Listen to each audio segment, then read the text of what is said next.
Boa tarde a todos. É um prazer estar aqui falando com vocês de novo. Vamos apresentar aqui hoje a professora Sônia. A professora Sônia Gomes, ela tem graduação pela Universidade de Brasília em matemática, tem mestrado e doutorado pelo INPA. Ela é professora, ou foi professora titular, agora que eu estou sabendo que foi professora titular. Ela aposentou e é professora titular da Unicamp, do INEC Unicamp, e agora ela está como colaboradora voluntária. Eu não sabia que ela já estava como colaboradora voluntária, mas é um prazer muito grande para nós, desse evento, ter a Sônia falando aqui com a gente. Então, a Sônia vai falar sobre um problema aí em duas escalas, em elasticidade linear com simetria, com fraca simetria e estresse, tá? O Mauro não está conseguindo entrar aqui, parece que o Marco ainda está compartilhando a tela. Interromper, Marco, agora sim, eu já consegui. Vai, Sônia. Agora sim? Ok, apresentar, onde entrou? Apresentar agora. Share. Uma janela. Aí está. Vai apresentar. Clica no PDF. Não? Aqui. Você tem que clicar o PDF. Hã? Você tem que trazer o PDF. Aí. Aí, né? Opa, vem cá. Ctrl L para que é grande. Tá bom assim? E Ctrl L, Sônia, agora para aumentar. Mas aí eu não vejo a cara de vocês. Não vai ver também. Hã? Não, vai ver sim. Vai ver? É o screen, é? Esse? Aí Isso. está. Hã? Tá. Ok, está certíssimo. Ninguém. Tá bom assim? Tá ótimo, Sônia. Bom, mas não estou vendo vocês não, viu? Ah, não? Não. Eu tenho que diminuir. Aí Tá bom, Aí eu vejo vocês. Tá bom, sim, então. Pode ser? Tá, pode ser. Eu posso começar? Pode. Então, boa tarde a todos. Boa tarde. É um grande prazer e uma honra participar desse seminário. Gostaria de agradecer aos organizadores pelo convite e a todos vocês que vieram aqui, em especial ao professor Luiz Adalto. Estou muito feliz de ver o senhor aí na plateia, professor. Estou muito feliz. O título do meu trabalho mostra que a área do método que eu vou apresentar se enquadra nos métodos chamados métodos mistos, para o problema de elasticidade linear com simetria reduzida. Isso não é novo, isso é desde a década de 50, na verdade, todos os métodos matemáticos já foram criados na década de 70, eu acho, né? Na época áurea das formulações matemáticas. E esse aqui não é uma exceção. A nossa contribuição aqui vai ser na parte de hibridização do método e na criação de uma versão em duas escalas. Tá? Então, é isso que eu vou falar hoje. É um trabalho conjunto com o Felipe Devilu, da Unicamp, o Agnaldo Farias, do Instituto Federal do Norte de Minas, em Salinas, o Wesley Pereira, da Universidade Federal de Juiz de Fora, o Antônio Boné, da Universidade de João Pessoa, e o Frederico Valentim, do LNCC, em Petrópolis. Também gostaria de registrar aqui meus agradecimentos ao CNPq, à FAPESP, e à Agência Nacional do Petróleo, em especial lá à Universidade da Paraíba, onde eu passei o ano passado como professora visitante, e durante esse período foi que eu trabalhei a maior parte dessa pesquisa que eu vou mostrar aqui. Bom, o objetivo, a motivação para fazer esse tipo de método é pensando em problemas complexos de elasticidade, de mecânica de sólidos, né? Por exemplo, quando os domínios são complexos, quando a existência de fraturas, heterogeneidades, etc. E o método que a gente vai mostrar, ele é estável, ele é de alta ordem, é conservativo, e também não mostra o fenômeno de locking, que usualmente acontece para materiais incompressíveis ou quase incompressíveis, quando se usa formulações de H1, né, baseado no deslocamento. E, bom, a ideia é conseguir um método com todas essas propriedades e que seja factível de ser implementado com um esforço reduzido computacional, né? Bom, essa parte eu não entro, mas o método tem esse potencial para ser implementado computacionalmente com um custo reduzido. E, bom, e aí a estratégia não é novidade. Você faz decomposição de domínio, faz hibridização, isso todas são técnicas muito antigas. A novidade aqui é que a gente vai mostrar uma hierarquia de malhas, uma hierarquia de espaços de elementos finitos para fazer uma formulação em multiscala, para aplicações em multiscala. Então, essa é a nova contribuição. Então, o tipo de problema que eu estou pensando é um problema de elasticidade, por exemplo, em que as propriedades do domínio são assim heterogêneas, como mostrado aqui na figura. Sônia, desculpa, mas é que está muito pequeno mesmo, as pessoas estão reclamando que está pequeno. Puxa vida. Pode aumentar um pouquinho? Aumenta aí. Como que eu aumento? Sim. Sim. Aí, tá, já melhorou um pouquinho. Sabe, tá bom. Ok, vamos ver. Se piorar, eu aumento mais. Bom, os métodos que eu vou falar se enquadram no que a gente chama de método MHM. M de multiscala, H de híbrido e outro M de mixto, né? Para elasticidade. E as principais propriedades desses métodos são, primeiro, como todo método de elemento finito, como diz o Oden, ele tem que, os métodos de elementos finitos têm sucesso porque eles são baseados em formulações variacionais, né, rigorosas, e com teoria matemática de espaços de Hilbert ou espaços de Banach, etc. Então, nesse caso também, então, já a primeira propriedade que a gente vai ter que provar é que essa formulação que que eu vou mostrar, ela começa com a caracterização da solução exata pela soma de componentes que são obtidas através de problemas locais e global, um problema local e problemas locais, que são bem postos, né? E, na verdade, um método de elementos finitos é simplesmente uma discretização dessa formulação. A segunda propriedade importante é a que a gente chama de condensação estática, que significa que o sistema global que a gente vai ter que resolver, ele é um sistema que só envolve os graus de liberdade das componentes de baixa resolução para o deslocamento e para a atração sobre as interfaces dos domínios.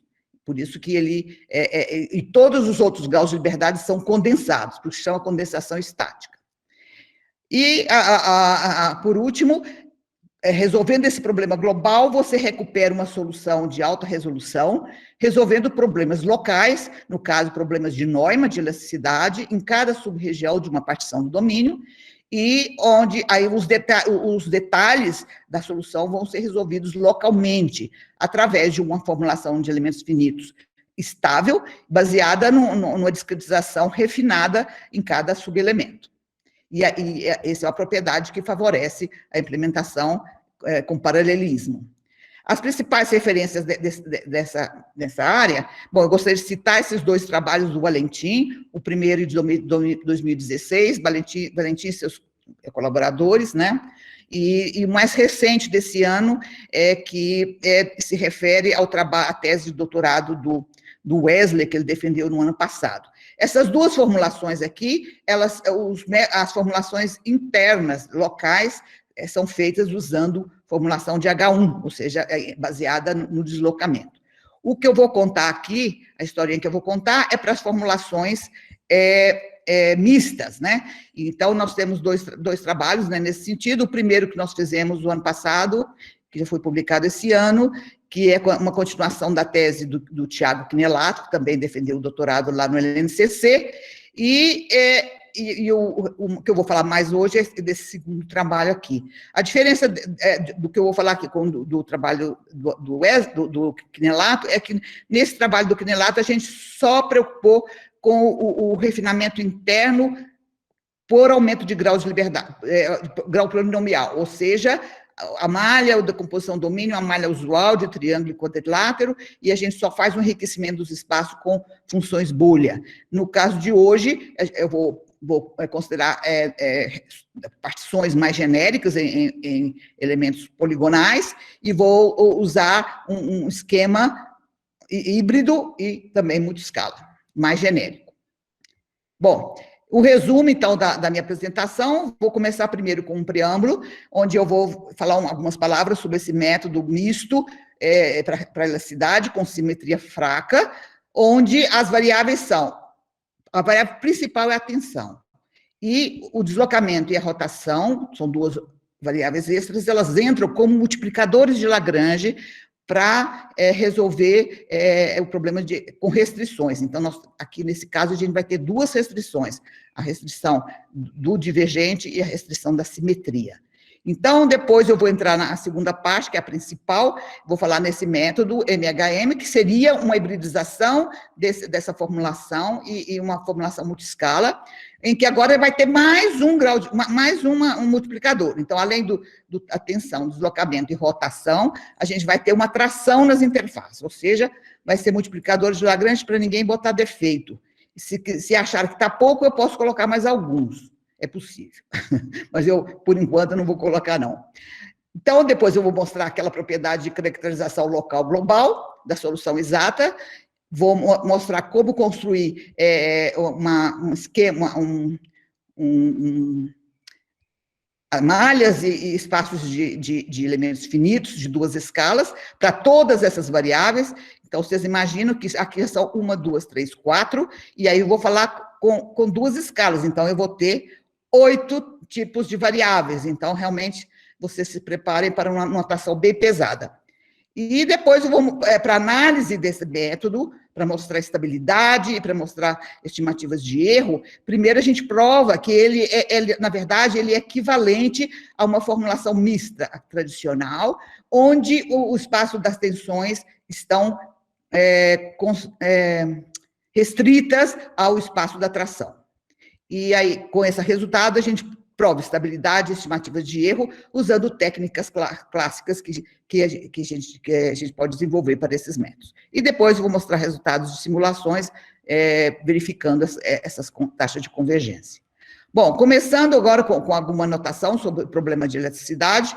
Então, o problema de elasticidade linear é formulado, o problema de Dirichlet é formulado dessa forma, onde ômega é um domínio limitado, ocupado por um corpo elástico. A variável aqui, nesse caso, é o deslocamento, que está em H1. Os dados F é força e G é a condição de Dirichlet. O tensor de tensões, epsilon de U, é a parte simétrica do gradiente, e o tensor de rigidez, A, aqui é um dado do problema, ele é um operador limitado, autoadjunto, uniformemente positivo definido, e que atua sobre tensores simétricos, né? E ele representa as propriedades elásticas do material. Bom, como eu falei, métodos de elementos finitos, eles são baseados em formulações variacionais. No caso de problemas elípticos, desde o começo, existem dois tipos de formulações variacionais para problemas elípticos.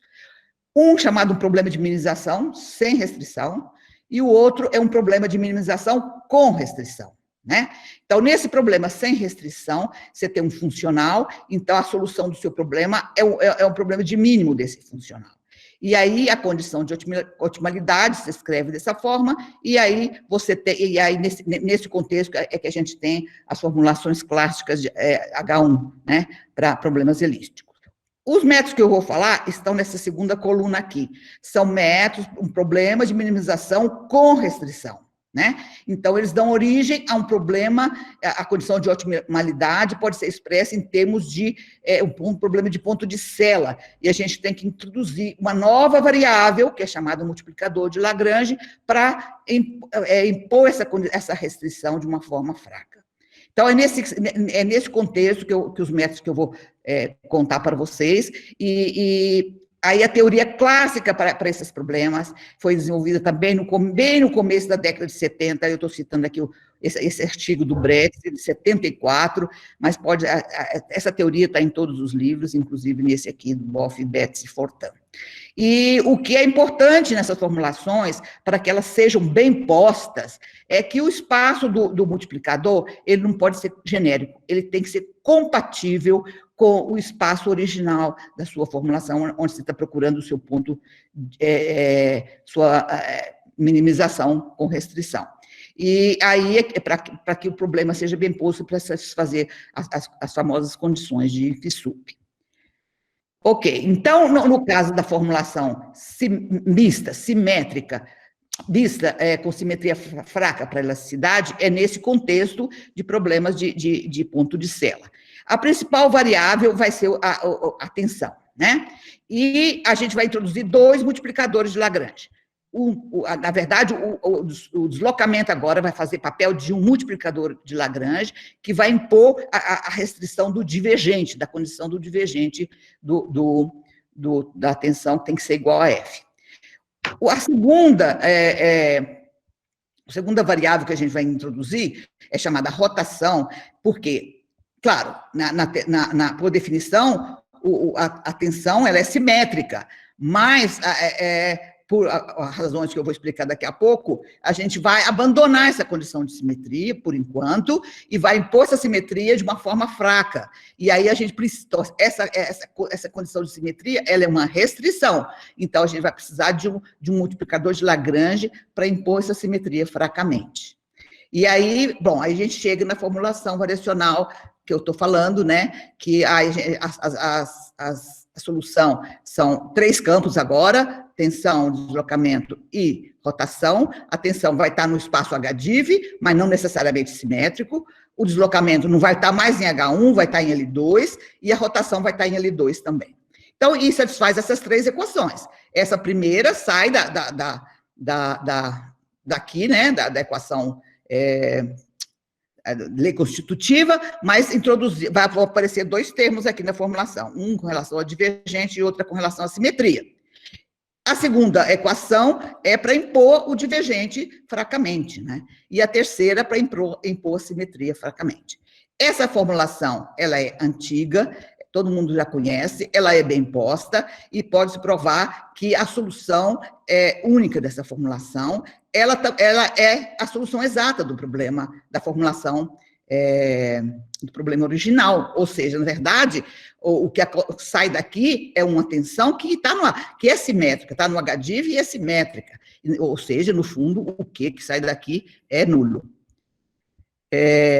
Bom, as principais propriedades, por que a gente inventa isso? Na verdade, os engenheiros preferem o dado que eles preferem é a tensão, não é o deslocamento, né? Assim como escoamento de fluidos, o que eles preferem é o fluxo, não é a pressão. Então, aqui, por isso que, desde o começo, esse tipo de formulação é a preferida dos engenheiros, né? E por quê? Primeiro, você pode obter a precisão ótima para a tensão, você consegue conservação local de momento, você é livre do Locke, no fenômeno de Locke, para materiais incompressível, e, além do mais, ela é fácil de... quando você abandona a simetria, aí você tem uma mais facilidade, uma liberdade para construir espaços de aproximação para a tensão e para o deslocamento que sejam divergente compatíveis, porque isso é uma das condições lá da INFSUP. Bom, aqui, então, desde 75 tem essa referência, e desde então, várias pessoas trabalharam nessa formulação.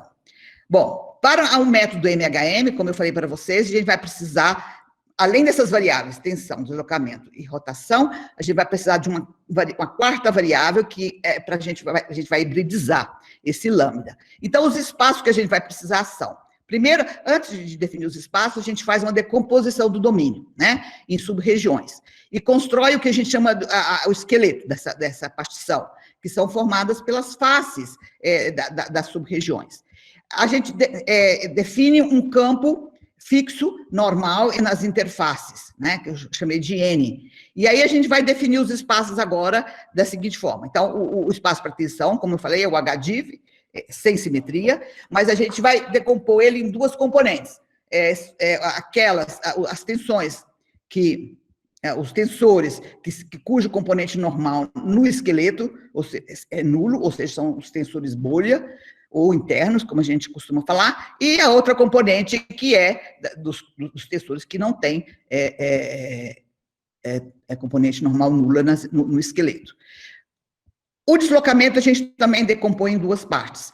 A primeira parte é o de dimensão finita, são os movimentos rígidos por partes em cada subdomínio, ou seja, que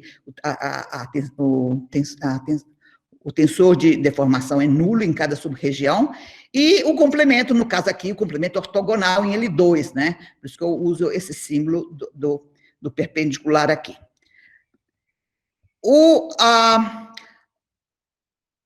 A rotação está em L2, no espaço L2, e também as funções que a gente vai trabalhar, a gente também vai dividir em duas partes. Uma associada à simetria do gradiente dos movimentos rígidos e do complemento. E, por fim, a gente precisa do espaço para as trações, né? Então, ele mora, como eu falei, no esqueleto, né? Essas funções estão definidas nas interfaces dos elementos. E a gente define como sendo as componentes normais de tensores que estão em HDIV, né? HDIV sem simetria. Então, esse é o espaço onde a gente vai definir o multiplicador de Lagrange das interfaces. Bom, como eu falei, esse método ele é formado por dois tipos de problemas, problemas locais e um problema global. Os problemas locais são problemas de elasticidade com condições de Neumann pura, definida em cada sub-região. A gente define aqui dois tipos de problemas de Neumann. Um com condição de Neumann dada por um elemento do espaço das trações, e o outro com condição de Neumann nula. Esse aqui tem o termo de fonte é 0, esse aqui o termo de fonte é o F. Então, precisamente, a gente vai resolver dois problemas, dois tipos de problema local. Esse aqui, que seria a formulação mista com simetria fraca, com condição de Neumann mu e termo de fonte 0, e o outro, que seria com o termo de fonte F e com condição de atração 0. Todo mundo sabe, problema de Neumann, em geral, você tem que, para ser bem posto, você tem que impor certas restrições. No caso aqui, basta que a gente assuma que os deslocamentos são livres de momento rígido, de corpo rígido. Então, dessa forma, esses dois problemas locais aqui ficam bem definidos, são bem postos, né? E depois tem o problema global. Como eu falei, o problema global a gente resolve para a componente referente aos movimentos de corpo rígido e para a tração, né? Que são... então, o problema global depende só disso. Por isso aqui que chama condensação estática. Que esse problema só resolve para essas duas variáveis. O resto, tudo é condensado, tá? Por isso que chama condensação estática.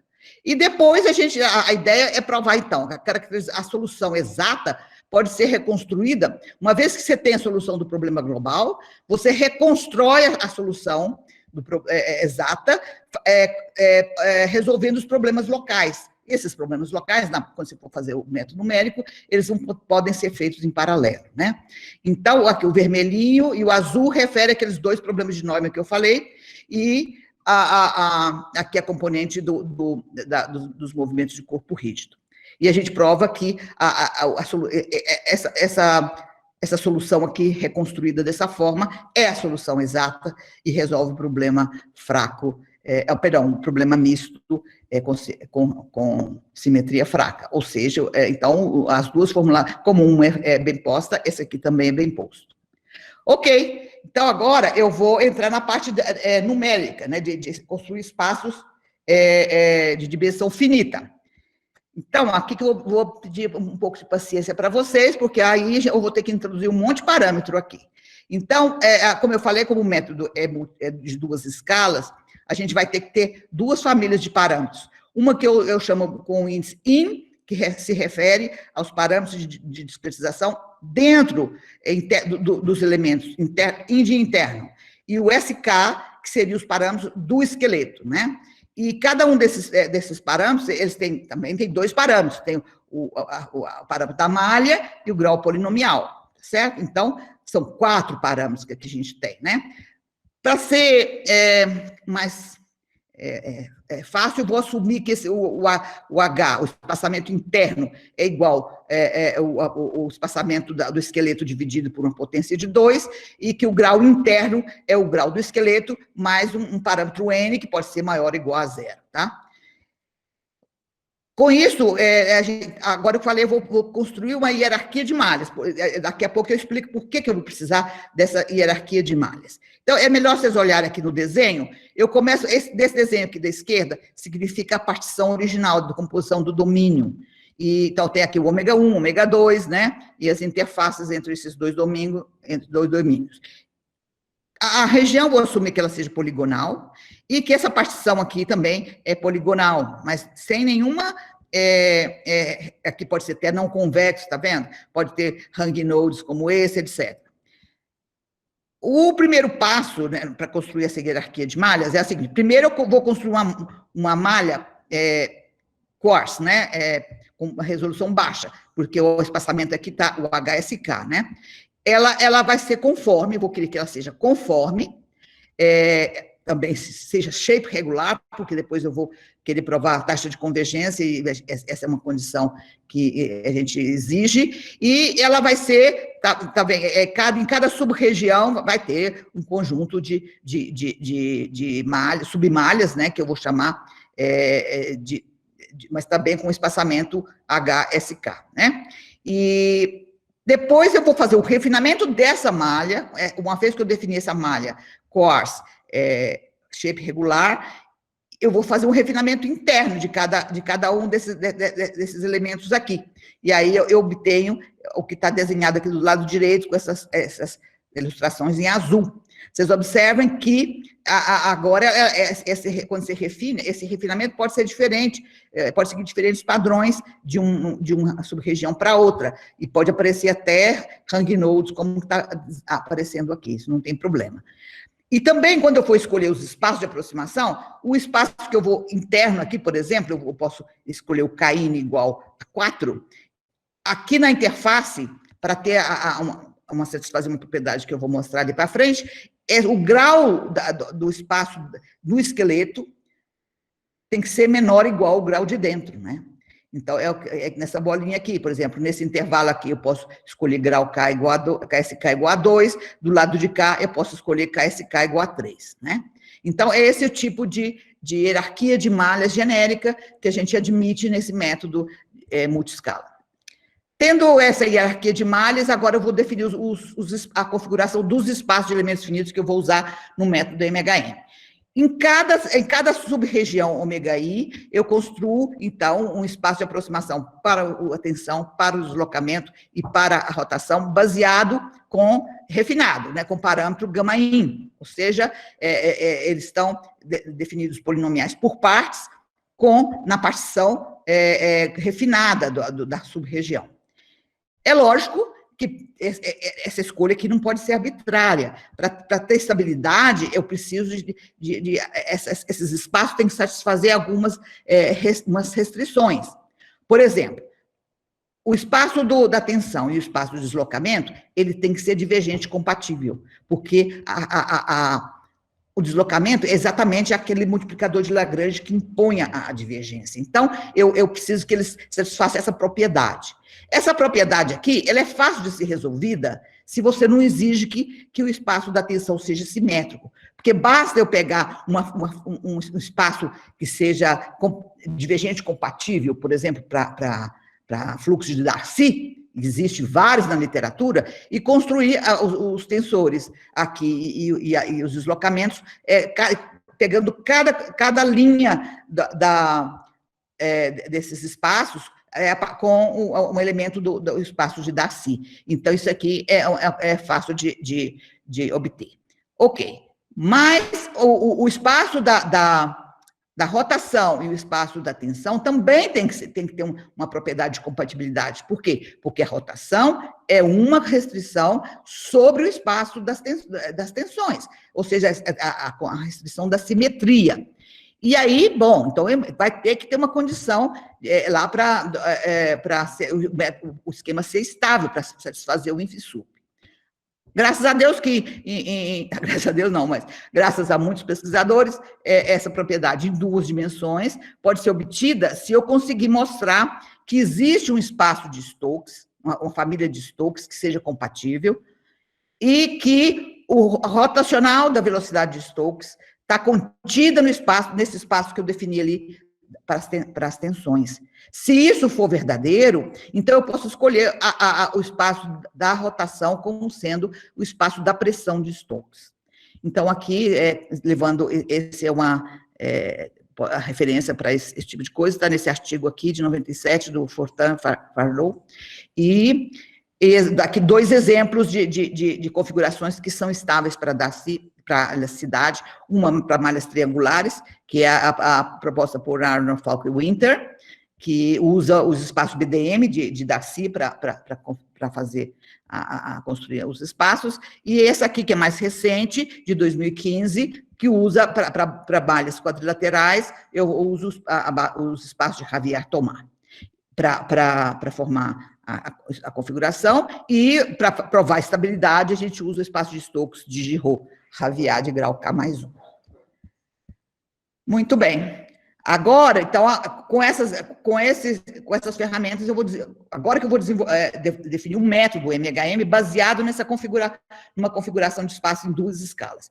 Primeiro, eu tenho que definir o espaço da tração, né, que até agora eu não defini. Ela vai ser também polinomial por partes, sobre aquela partição lá do esqueleto que eu defini nos slides anteriores.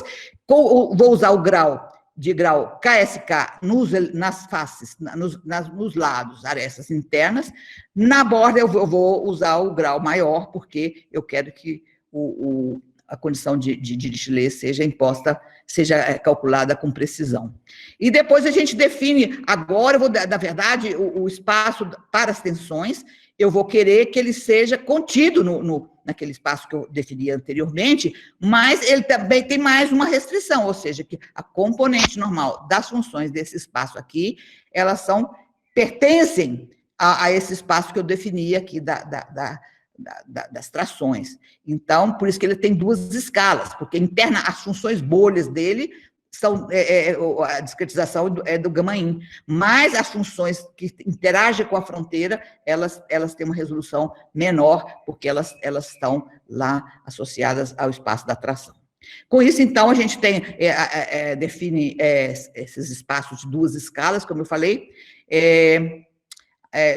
fazendo a assemblagem dos espaços locais e com as mesmas decomposições que eu já havia mencionado anteriormente, que vale lá no espaço de dimensão finita, aqui também vale.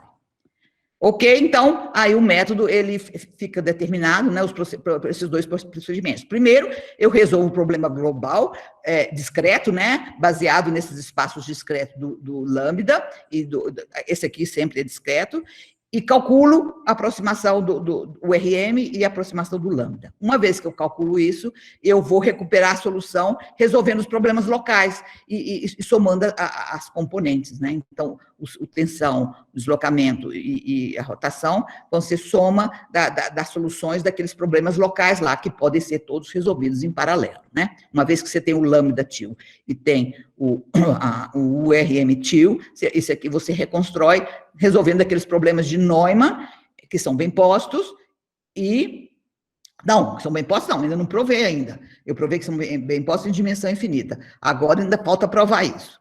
E, bom, esse é o método. Agora, para provar a estabilidade dele, a gente tem 2 passos. Primeiro, eu provo que se você pegar a formulação mista com essa configuração de espaços de 2 escalas, né, eu provo que ela é estável. E depois, uma vez que eu provo que ela é estável, eu vou provar depois que a solução dela é equivalente à solução do método MHM. Então, são esses 2 passos, né? Para provar que a formulação mista é estável nesse espaço de duas escalas, aí eu uso aquela mesma teoria, né? Primeiro, eu tenho que provar que os espaços são divergentes compatíveis. E isso é fácil, porque se os espaços locais são, então os espaços globais também vão ser divergentes compatíveis, porque é dessa propriedade.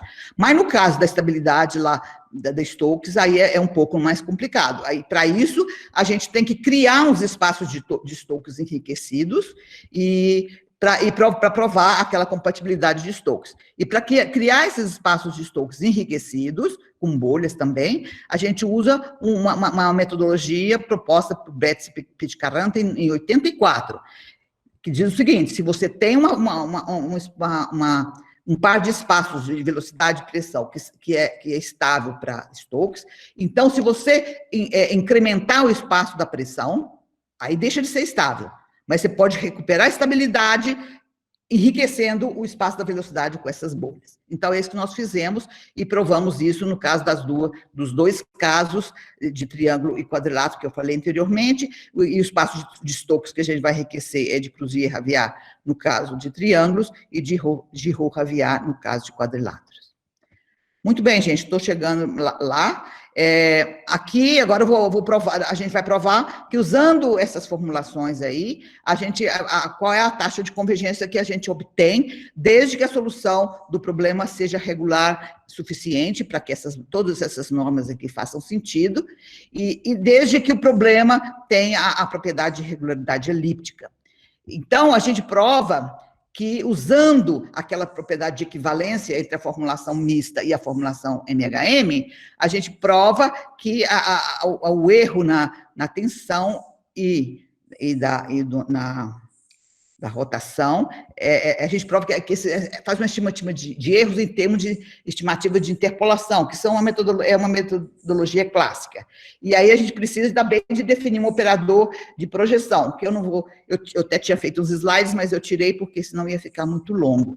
Então, a gente constrói esses operadores de projeção e determina estimativas de erro de projeção, e a gente chega na estimativa de erro para o método MHM. Então, aqui eu vou só destacar alguns fatos.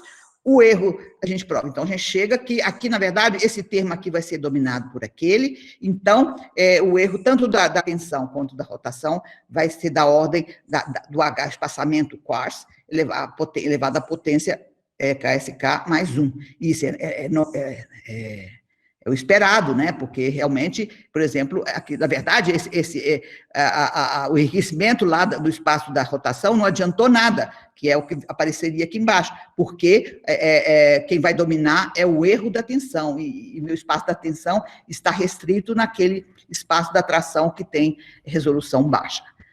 Mas mesmo, olha que interessante, mesmo a tensão ter uma ordem baixa de aproximação, o divergente da tensão tem uma ordem de aproximação altíssima, porque, na verdade, como o espaço da tensão é compatível com o espaço do deslocamento pelo divergente, então o erro do divergente na tensão é a projeção ortogonal do divergente da solução exata no espaço do deslocamento. Então, a gente tem uma taxa alta e com um espaçamento HI, né? Então, a gente pode, como eu vou mostrar nos resultados, ou seja, o divergente fica com uma taxa alta. O erro do deslocamento entram três termos, né? E aqui, esse aqui, ele é insignificante, ele vai ser dominado pelos outros. Esses dois aqui, eles dependem, né? Eles ficam num compromisso ali, porque às vezes esse aqui domina e às vezes esse aqui domina. Então, a gente tem que ver caso a caso. Eu vou mostrar isso nos exemplos. Então, começando com esse, eu pego um exemplo, eu vou pegar uma solução suave, mais oscilatória, né? Aqui é a solução exata, aqui os dados do problema, o tensor de rigidez, os parâmetros de Lamé e tal. Aí a gente vai aqui só mostrando como é que fica a solução, deslocamento componente 1, componente 2, e aqui uma das componentes da tensão, do estresse, né?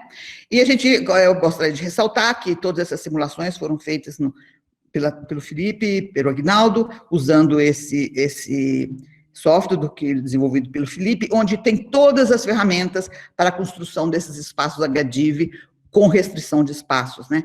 Porque você tem a hierarquia de funções, shape functions de alta ordem, você tem estrutura de dados para você identificar funções de face e funções internas de diferentes ordens, e tem procedimentos para você fazer restrição de espaços, que é o tipo de algoritmo que é usado em métodos HP.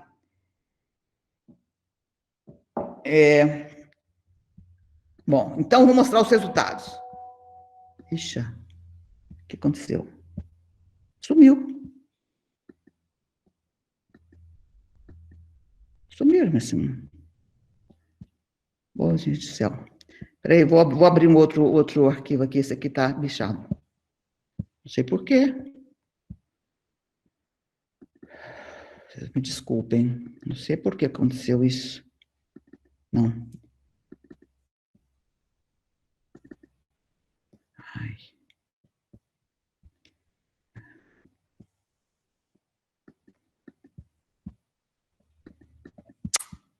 Para que eu fui mexer? Para ver se está lá. Ah, tá. Bom, dá para ver aí? Dá para ver, gente?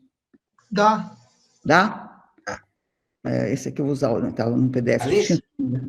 Bom, aqui nesse experimento, vou usar malhas retangulares, Javier-Tomar, né, como eu falei aqui, Javier-Tomar, em 2 escalas. Primeiro, eu vou fazer um experimento, eu vou fixar o grau, no caso aqui, interno e do esqueleto igual a 2, e vou refinar o espaçamento interno, ou seja, o H do esqueleto vai ser igual ao espaçamento da malha, da partição original, e vou refinando,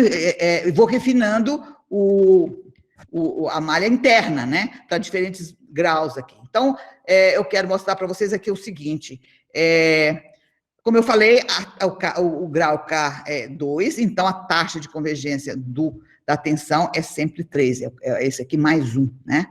A taxa da rotação também é igual à da tensão, 3. O divergente, como aqui eu não estou aumentando o grau interno, ele vai ter a ordem de convergência é sempre o K mais 1, né? Que no caso o K é 2, então vai ser 3 também. Mas à medida que eu refino a malha, você vai ver que a magnitude do erro do divergente diminui. O interessante aqui é a convergência do deslocamento. A curva azul é o método de uma escala só, né? Onde todos os espaçamentos e os graus polinomiais são iguais. Então, aqui é a taxa usual, ou seja, como eu estou usando o K igual a 2, a gente tem a taxa aqui é 3. Mas, à medida que a gente vai refinando a malha, a taxa vai convergir para 4. Por quê? Porque aí, na estimativa de erro lá, não tem um termo lá que é o K mais 2, então, é aquele... No começo, quem dominava o erro era o outro segundo termo, mas aí, à medida que eu vou refinando, o primeiro termo domina, e aí fica K mais 2, tá bom? Esse é um experimento. O outro, gente, como que eu faço agora?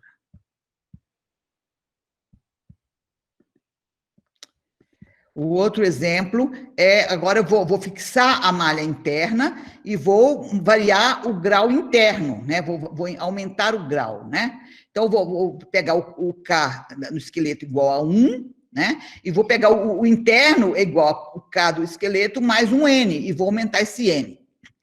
Inicialmente, como o K é igual a 1, a taxa do deslocamento é 2, e a taxa da tensão é 2 também, é sempre K mais 1, né? Mas à medida que eu vou aumentando o grau interno, a tensão e a rotação não muda a taxa, porque eles são convergência dominada pela discretização da tração, mas o erro no deslocamento vai convergir para K mais 2, que seria 3. E o erro do divergente, olha, à medida que eu vou refinando internamente, a taxa do divergente vai aumentando também, né?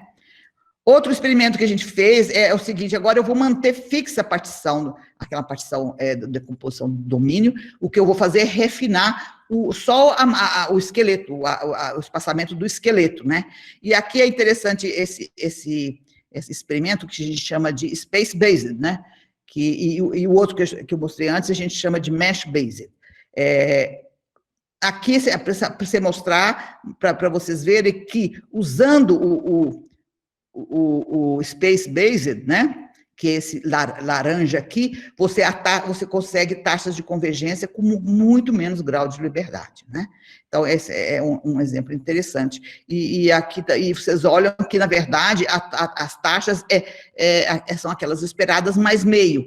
Eu ainda não sei como provar como nesse tipo de convergência a gente ganha esse mais meio, né? Porque a gente está refinando, eu suspeito, porque a gente está refinando o esqueleto, né? E quando você refina o esqueleto, você está refinando a condição de contorno, né? A tração no contorno. E aí tem aquelas desigualdades lá que poderia ser usado, mas eu ainda não entendo isso, porque que a gente ganha um meio fazendo esse tipo de refinamento. E, por último, aqui um problema em que é um problema heterogêneo, que os dados são obtidos, experimentais, obtidos aqui nesse link, e aí a curva que está aí em preto é uma solução de referência, uma malha muito fina, com alta resolução, e o que está em vermelho é diferentes formulações do MHM, para vocês notarem que, à medida que eu vou aumentando o refinamento da borda, eu vou chegando na solução exata. Bom, então, demonstra que esse tipo de problema super irregular, você pode ter uma alta precisão com um custo baixo, né?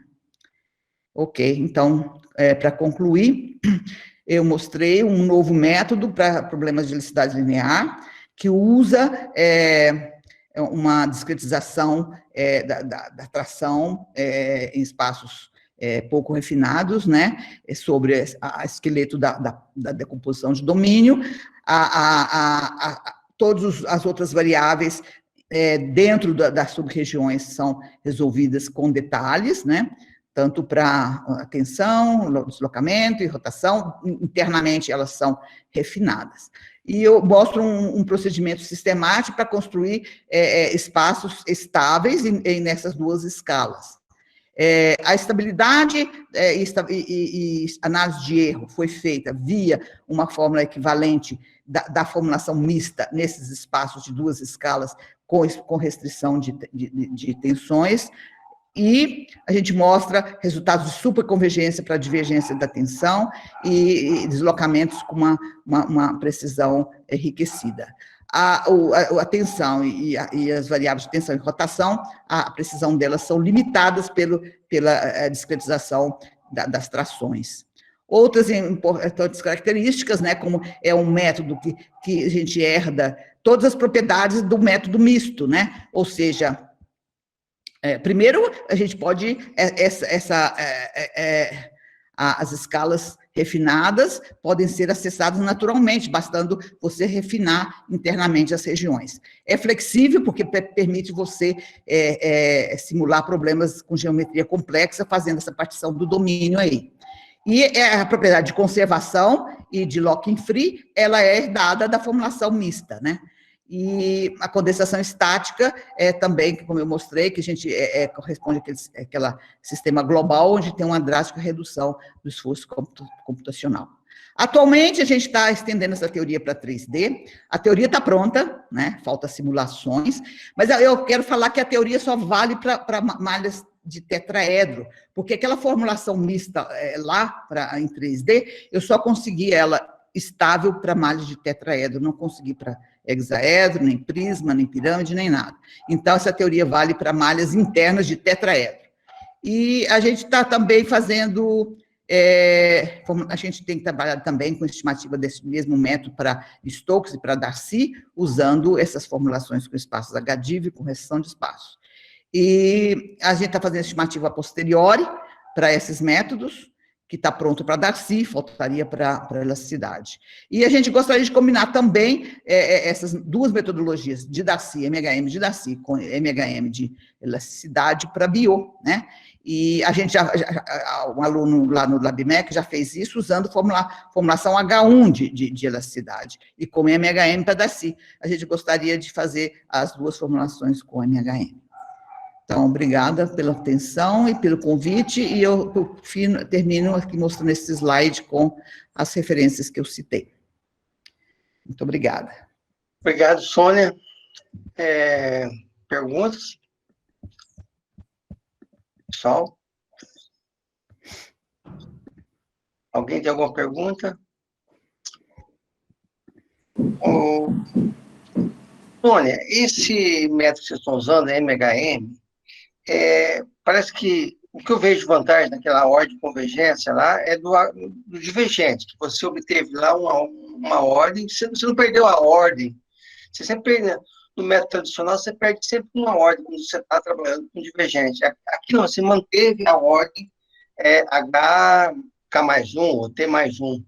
Essa é a vantagem do método, porque me parece que o método multiscala é bem mais complexo para você programar, para obter a solução numérica, do que o método tradicional. Quais são as vantagens em relação a isso, além dessa ordem de convergência que você já apresentou aqui? Bom, essa ordem de convergência do divergente realmente é interessante, mas você pode obter ela sem fazer essa composição de domínio, isso que eu falei. Por exemplo, é o caso do artigo que eu mostrei do quinelato, que a gente faz a gente enriquece o espaço com funções bolha de ordem polinomial maior, né? E isso é o que faz você melhorar o divergente, porque você mantendo a propriedade de compatibilidade do divergente, automaticamente você vai ter o espaço do deslocamento de ordem maior, né? E aí o divergente também automaticamente aumenta. Mas, como eu falei, bom, esse aqui é um método misto com simetria fraca, ele já existe há muito tempo, né? Aquelas vantagens de conservação propriedade de conservação, locking free, ele existe sem fazer MHM, ele existe, essa propriedade, ela está aí em uma escala. Aqui, o que a gente está fazendo de multiscala é que permite você resolver problemas complexos. Você vai resolver um problema com H1, com essas regiões, com essa configuração aí, que eu te mostrei lá não dá, o método não funciona, sabe? É para resolver problemas complexos, não é para resolver problemas suaves, não. Para isso, fratura, método, H1 funciona, beleza, mas esses métodos de multiscala, eles estão pensados para resolver problemas de multiscala, tá? Que não pode ser, se você for resolver um problema de multiscala, que tem uma irregularidade, ou domínio, você tem fratura, você tem um domínio super heterogêneo. Se você for querer resolver esses detalhes, você não consegue, porque você tem que refinar muito a sua malha, né? Então, desse jeito aqui, ele permite você decompor o seu problema em problemas menores, resolver em paralelo e refinar as malhas onde precisa. É para isso que servem esses métodos de multiscala. Sônia, naqueles problemas de fraturas que você como é que chama o seu colega lá da Bélgica, vocês usam esse programa de multiscala? Sim, né? Sim. Ele tem... Develou.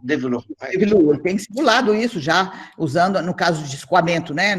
Escoamento de Darcy, ele trata faturas usando o MHM. Ele já publicou vários artigos sobre isso. Eu, particularmente, nunca publiquei com eles. Ele está desenvolvendo isso com a turma da China lá, um pessoal da China. E ele tem um aluno de doutorado também fazendo essa implementação. e usa formulação HDIV dentro das fraturas, ele considera as fraturas como meio de Darcy de dimensão menor, né? Então, faz redução de dimensão, né? E aí você tem diferentes problemas acoplados, em diferentes regiões. O problema é o fluxo de Darcy em diferentes regiões, com diferentes permeabilidades, e você faz o acoplamento. E a formulação mista permite isso, né? Facilita bastante você fazer esse acoplamento entre sub-regiões com diferentes permeabilidades. Ok. Obrigado, Sônia. Alguém quer alguma pergunta? Sandra? Sandra Malta, cadê? Eu quero. Então, depois da Sandra, eu faço a pergunta. O Max tinha aberto o microfone antes. Deixa o Max. Não, vai, Sandra, você primeiro, sempre, Sandra, você primeiro. Então, eu vou aproveitar aí a pergunta. Estão me ouvindo, tá, Sônia? Sim. Tudo bem? Ótima palestra, como sempre, muito densa. Nossa, elementos finitos. Enfim, aproveitando a pergunta do Mauro, da questão da fratura, né, que o Felipe e tudo mais, quando vocês, eu sei que o Tim já também usa esses problemas, esses métodos no pessoal do petróleo, né, lá na Petrobras, isso é muito caro computacionalmente? Ou é mais, ou várias nas escalas e tudo mais? Eu entendo bem, o problema de múltiplas facilita, e ele resolve mesmo, como você acabou de dizer, Mauro, mas quanto é mais caro? A condensação estática, ela vai, então, deixar o problema mais barato, provavelmente, né? Bom, o Wesley pode responder melhor para mim. Fala aí, Wesley, você que implementou em paralelo aí, como é que é? Oi, Sônia. Boa tarde a todos. Tudo bem. O Wesley fez isso no doutorado dele, ele implementou lá, fez umas implementações bem espertas lá. Em termos de... A implementação é outra história, né? Tem outros problemas, tem muitas outras coisas envolvidas. Mas o que a gente tem feito lá com o Tadeu, que a gente está com o simulador lá ainda em implementação em curso, que na verdade tem outros problemas envolvidos, porque a gente tem que lidar com acoplamento de diferentes problemas locais. Esse é o principal problema, o gargalo que existe. Então, o que a gente tem feito lá no LNCC é resolver problemas locais em nós, MPI, por exemplo, e aí resolve vários problemas em cada núcleo e depois faz uma comunicação, tenta minimizar as comunicações em núcleos distintos para realmente evitar problemas de comunicação. Mas o problema de comunicação é um problema que tá, assim, abrange outros softwares, né? Então, nesse caso também existe problemas de você ter que minimizar as comunicações para a gente colocar o código mais eficiente. Okay. Mas assim, acho que foge um pouco da palestra, porque é um outro tipo de assunto. Eu sei, só queria, como aqui o público é mais matemático, né, queria mostrar também um pouco, falar um pouco que a parte computacional também envolvida em tudo isso, é uma parte bem avançada, bem bacana. Ô, Sandra, deixa eu falar uma coisa. Antes de ir para multiscala, né, a questão de você comparar métodos e ver qual que é mais eficiente, nós fizemos um artigo, você não lembra? Nós publicamos um artigo com o Abimael, com a Cristiane, com o Aguinaldo, onde a gente comparou várias formulações,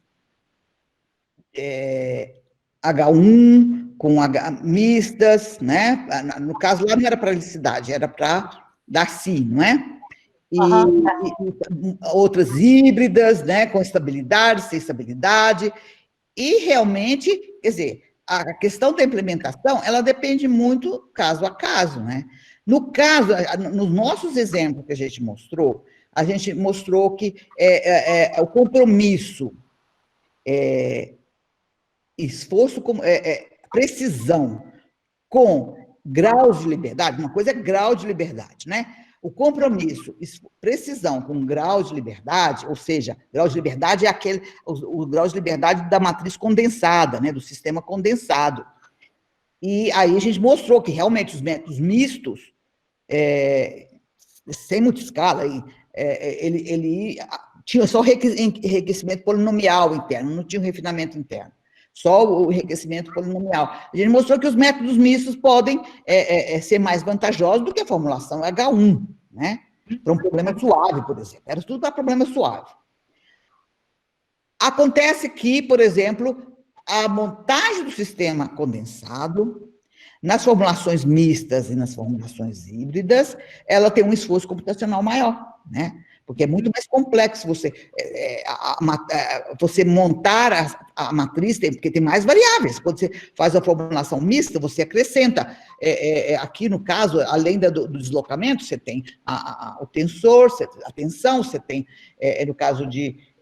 aí tem a rotação, e se você hibridiza, ainda tem a tração, né? São 4 variáveis. Então, de uma vira 4. É lógico que depois tudo isso condensa. No sistema condensado, você fica com um sistema global com poucos graus de liberdade. Mas para montar o sistema global, é caro. Isso exige um esforço computacional esperto, né? Tem que fazer um procedimento paralelo para isso, para montagem e tudo mais. Mas isso não deixa, não tira um mérito de que o método tem esse potencial de você calcular a resolução de um problema com detalhes, com um esforço computacional pequeno, que você pode, desde que você faça uma implementação, usa paralelismo, etc., né? Mas aí é outra ciência, que eu não posso nem te dizer calcular isso para mostrar aqui, não. Tá ótimo. Obrigada. Max? Maravilhoso. Sônia, deixa eu fazer uma pergunta que eu fiquei curioso. Você falou desse problema da estabilidade com os elementos de 3D, né? Que você conseguiu estabilidade para os tetraedros. Tem alguma razão, assim, sistemática para isso? Você pode dar alguma palhinha sobre isso? Pois é, então. Como eu falei, nessa formulação mista com simetria fraca, tem 2 restrições, né? Tem a primeira, que é a do divergente, né? E tem a segunda, que é a restrição da simetria, né? A do divergente é simples, eu posso construir espaços com qualquer geometria que você quiser.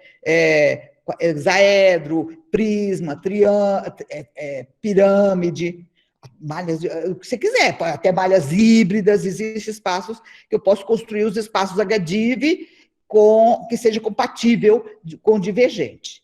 A questão é aquela outra estabilidade lá, como você escolhe o espaço da rotação que seja estável, né? Em 2D tem aquele teorema lá, a comparação com Stokes, mas em 3D não tem esse teorema. Então, tem que ser na marra mesmo. E aí, todos os métodos que eu publicados na literatura são para tetraedro só. E porque em tetraedro você tem umas estimativas lá que eles usam, que funciona, né? E aí eu não sei como fazer, não existe nenhuma formulação mista para a elasticidade com simetria fraca e malhas que não sejam tetraedros em 3D. Eu, pelo menos, não conheço. Ok, puxa, Sônia, obrigada. Mais alguém? Bom, eu quero agradecer a Sônia pela excelente palestra, foi bastante ilustrativa, muito didática, é um tema complexo, né? Sistemas complexos, mas eu quero parabenizar a Sônia pela palestra, lembrando que daqui 2 semanas nós vamos ter o Felipe Linhares, do INPA, e o Paulo Amorim, do IEM da FJ, fazendo a palestra. Então, agradecendo a todo mundo, eu vou passar para o Max para concluir a sessão de hoje. Obrigado por tudo. Bom, então, obrigado, Mauro, de volta. Acho que é bom. Assim, é difícil falar alguma coisa depois de 2 tão excelentes palestras. Acho que agradecer mais uma vez tanto ao Marcos quanto à Sônia. Assim, foram palestras muito claras, muito interessantes. Acho que todo mundo realmente se beneficiou bastante. Eu, certamente, aprendi um tanto nas duas. E agradecer vocês por ter vindo, agradecer mais uma vez a presença de todos, né? E contar com a presença de vocês na nossa que é 2 semanas, né? Agradecer mais uma vez a colaboração do Juan e do Mauro, que tem sido assim, parceiros fantásticos nessa proposta que a gente está fazendo de manter esse seminário funcionando nesses tempos pandêmicos. E muito obrigado a todos, aos palestrantes em particular, e a todos que vieram assistir essas sensacionais palestras. Obrigado a todos. Lembrando que a palestra volta no YouTube na próxima semana. Tá ok? Tchau, tchau.